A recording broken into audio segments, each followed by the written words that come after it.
بعض لوگ واقعی بڑا دکھ دیتے ہیں، تکلیف پہنچاتے ہیں اور ان کی دی ہوئی تکلیفیں یاد آتی ہیں تو دل دکھتا بھی ہے، تو اس کا بعض اوقات بندہ علاج نہیں کر پاتا۔ تو میں نے تو وہ طریقہ آزمایا ہے، آپ بھی آزمائیں۔ جس نے دکھ دیا ہے اس کو تصور میں لائیں اور اپنے گھر میں بیٹھ کے کہیں جا تجھے معاف کیا، جا تجھے معاف کیا۔ آپ اس کو معاف کر رہے ہیں، یہاں سے ہلکے ہوتے چلے جائیں گے۔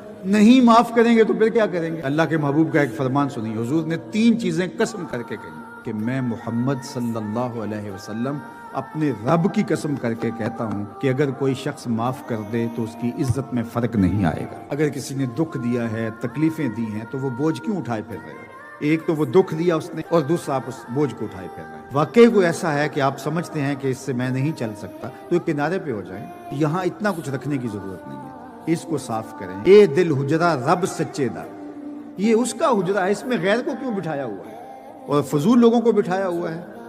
تو اس دل کے اندر اسی کے جلوے ہونے چاہیے۔